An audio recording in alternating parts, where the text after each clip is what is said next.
I was Jerry's sponsor, but everybody at the Owl's Nest called him Dusty, and the reason was not deep, not symbolic, not one of those rehab nicknames where people act like there's hidden poetry in it. They called him Dusty because before he got there, he used to huff keyboard duster out of the can. That's it. That's literally how he got the name. Just the can. By the time I knew him, he wasn't doing it anymore. That's why he was there. He came into rehab to stop. But even though he had quit, the effects were still all over him. You could see it. The damage hadn't packed its bags and left just because he got sober. The kid fell constantly. And I don't mean once in a while, I mean constantly. You'd turn around and he'd just be on the ground again. Not because he was drunk, not because he was acting out, not because he was trying to be funny. He just fell, like his body had forgotten how to fully trust itself. That was Dusty. And the other thing about Dusty, the thing you noticed right away, was that he mumbled. Not talked softly, not a little shy, mumbled. You had to lean in to hear him. You had to really listen. It was like the words got stuck halfway out. Like they were dragging chains behind them. Like even his voice didn't know how to come out clean. That was part of him too. One day we were at the dog park.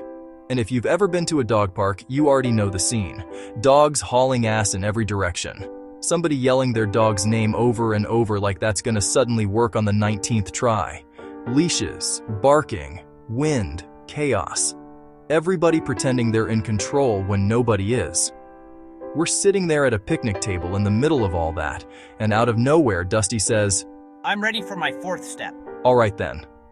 Now for people who don't know, the fourth step is where you take a searching and fearless moral inventory of yourself, which sounds nice and clean on paper. But what it really means is, sit down and look at your mess. The fears, the resentments, the shame, the lies, the guilt, the wreckage, the patterns, all of it. No costume, no image management, no bullshit. So he pulls out this beat-up notebook. Pages bent. Cover hanging on for dear life. Looked like it had been through a war before he even opened it. Then he starts reading, and he's mumbling his entire life story. Not speaking clearly, not projecting, mumbling. Head down, eyes on the page, dogs barking, wind moving. People yelling at their dogs like that works. And Dusty is over there trying to drag his whole past out of himself, one muffled sentence at a time. I had to lean in to hear him. And while he was mumbling through his fourth step, I started making my own list, not copying his notebook word for word.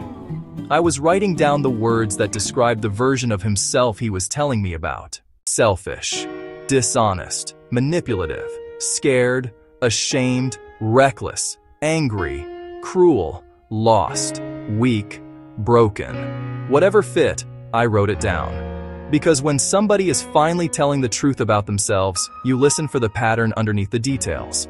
And then came the fifth step. And man, that thing lasted 4 hours.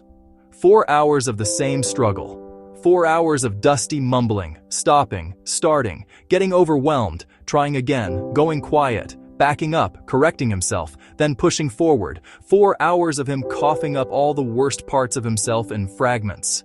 And 4 hours of me just sitting there, listening, staying with him, writing, being patient, not rushing him, not trying to rescue him from what he had to say.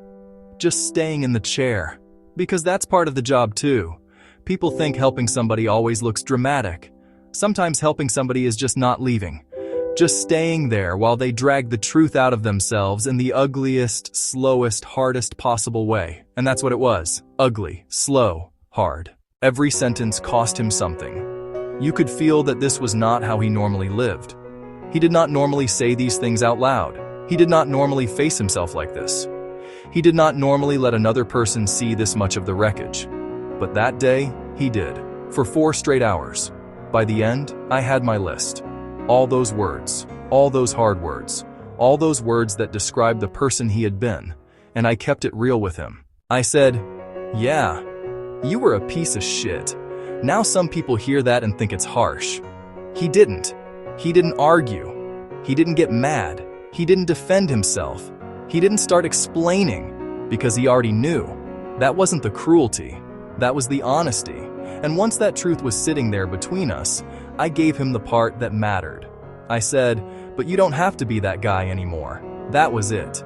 No giant speech, no performance, no movie monologue, no dramatic sponsor moment. Just the truth. You were that guy. You do not have to stay that guy. That's the whole point.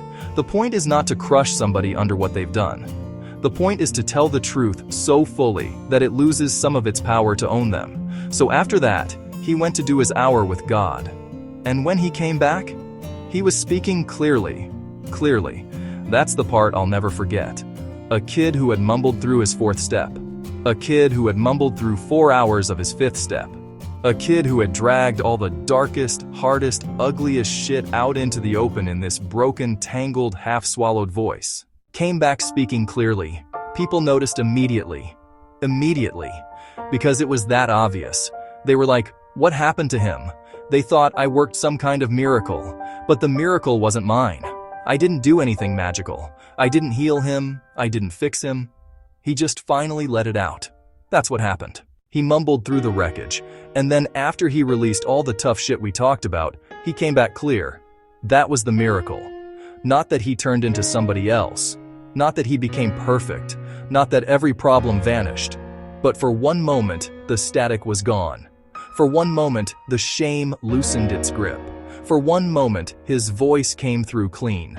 For one moment, you could hear the person underneath all the damage. That's what people felt.